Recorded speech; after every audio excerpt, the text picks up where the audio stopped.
Buenos días, jóvenes del Instituto No Gubernamental Torrefuerte. Les doy la bienvenida a este espacio del segundo semestre de la clase de Física Elemental 2 para el 10º grado. Soy la profesora Patricia Portillo. El día de hoy vamos a ver la primera y segunda ley de Newton. Vamos a ubicarnos en la página número 160 de nuestro libro de texto. Vamos a ver como tema causa, acción y efecto. Empujar un objeto, alar una cuerda y levantar objetos son algunas de las acciones que implican ejercer fuerza. En realidad, casi toda la actividad requiere de fuerzas. Caminar, hablar, respirar e incluso el hecho de permanecer sentados en una silla exige mantener en acción los músculos del cuello y espalda. Las fuerzas están presentes en casi todas y cada una de las actividades que a diario realizamos. Uno de los efectos que puede generar una fuerza aplicada sobre un cuerpo es cambiar su estado de movimiento, es decir, hacer que su velocidad cambie, ya sea de magnitud o dirección. Por esto, en este tema trabajaremos lo concerniente a las fuerzas y su relación en el cambio del movimiento. Esta relación está por completo definida por las leyes del movimiento, planteadas por Isaac Newton. A lo largo de esta unidad estudiaremos estos principios con mayor detalle. Ahora bien, resaltaremos que el estado de movimiento de un cuerpo puede variar, si y solo si éste interacciona con otro cuerpo, y denominaremos fuerzas a la acción que ejerce un cuerpo sobre otro en una interacción. ¿Qué quiero decir? Que si yo tengo una masa, ¿verdad? X masa, esta masa yo le ejerzo un poco de fuerza, va a cambiar, ya sea de dirección o movimiento.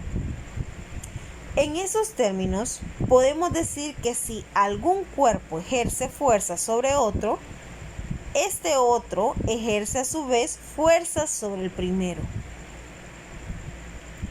Tenemos aquí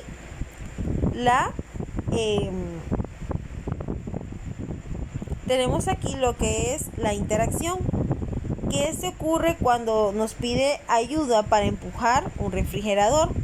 De una u otra manera natural, le preguntamos para dónde quiere que lo empujemos. Este ejemplo sencillo y muchos otros, como los que revisaremos anteriormente para fuerzas y contacto de acción y distancia, por ejemplo, la fuerza gravitacional, nos posibilita comprobar que el efecto de una fuerza produce sobre un objeto depende de su punto de aplicación, de su intensidad, llamado módulo, que esta determina por su magnitud. Está determinada por su magnitud, pero además por las direcciones y sentidos en el que actúa. Por lo tanto, la fuerza es una magnitud vectorial. ¿Por qué? Recordemos nosotros en Física 1 que llevamos la clase de vectores, ese tema, que los vectores nos señalan a nosotros dirección. Lo mismo ocurre con la fuerza. Usted, para realizar una fuerza, usted tiene que saber a qué dirección va a ir. Entonces, es una magnitud vectorial y se representa gráficamente por medio de un vector F junto con una flechita, ¿verdad?, que indica la dirección. Las unidades para medir fuerza. Está el dinamómetro, el kilogramo de fuerza, que es el kg. Hay varios, ¿verdad?, gramos, etc. En el sistema internacional se utiliza el Newton. El Newton, chicos, representado con la letra N, eso cuando ustedes lo miren en el libro, significa fuerza, ¿verdad? Esto fue en honor, ¿verdad?, a Isaac Newton, que él fue el que propuso estas leyes. Como unidad de fuerza, cuando nosotros miremos N, significa unidad de fuerza. en newton, ¿verdad? La equivalencia entre el kilogramo y el newton es la siguiente. Un kilogramo de fuerza es igual a 9.8 newton. Y esto me da a mí 9.8 kilogramos por metros entre segundos al cuadrado. Entonces tenemos nosotros que un kilogramo de fuerza es igual a 9.8 newton. Para enfatizar un poquito, más adelante, o lo pueden ir haciendo, realizar siempre la tablita que yo siempre les he pedido, ¿verdad? Que vayan ustedes escribiendo, realizando una tablita de todas las conversiones que pues se necesitan, ¿verdad? Pueden ustedes colocar esta, la primera, ¿verdad? Un kilogramo es igual a 9.8 newton, que esto es igual a 9.8 kilogramos por metro sobre segundos al cuadrado. Bien, definir qué es una fuerza no resulta simple, pero podemos decir que una fuerza se manifiesta siempre que exista, cuando menos una interacción entre dos cuerpos. Tenemos la inercia. ¿Qué es la inercia? Es la tendencia natural de los cuerpos a mantener un estado en reposo o de movimiento rectilíneo en una velocidad constante. Si nosotros observamos aquí esta figura, fue un experimento de Galileo que él lo que hacía era, depende, ¿verdad? Y ustedes observan que él hacía como ángulos. Entonces él dejaba ir la bola a diferentes direcciones. Newton relacionó el concepto de inercia con la masa. Originalmente dijo que la masa era una cantidad de materia, pero luego la redefinió así. La masa es una medida cuantitativa de la inercia. Depende de la masa es cómo se va a mover el objeto. Entre más grande sea entre más tenga masa un objeto, su forma de velocidad va a ser más lenta. Entre más liviana sea, su forma de desplazamiento será más rápida. Un cuerpo masivo tiene más inercia, es más resistente a un cambio de movimiento que uno menos masivo. Por ejemplo, un automóvil tiene más inercia que una bicicleta. ¿Por qué? Porque el automóvil pesa más, entonces al momento ya de movilizarlo cuesta más que una bicicleta. La primera ley de Newton es la inercia. Se resume en las siguientes observaciones. En ausencia de la aplicación de una fuerza no equilibrada, que es la fuerza neta, si no hay fuerza, es igual a cero. Un cuerpo en reposo permanece en reposo y un cuerpo en movimiento permanece en movimiento con velocidad constante. ¿Qué quiero decir con velocidad constante? Que se está moviendo sin parar, ¿verdad? ¿Qué es la rapidez y dirección constantes?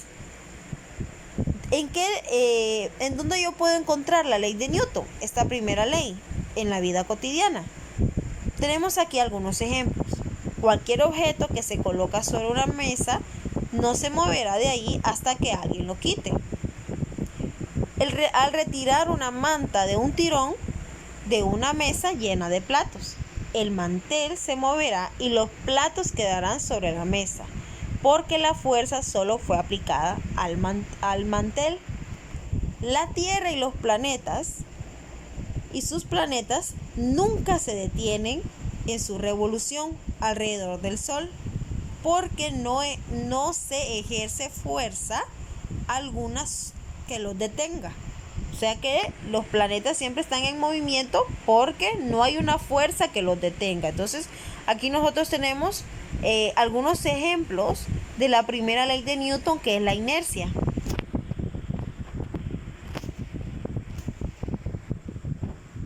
Bien, tenemos entonces aquí lo que es el equilibrio traslacional. Cuando las fuerzas que actúan sobre un cuerpo suman cero, se dice que está en equilibrio traslacional. Si el cuerpo está en reposo, está en equilibrio estático, mientras que si el cuerpo se mueve con velocidad constante, está en equilibrio dinámico. Ahí tenemos nosotros una figura de...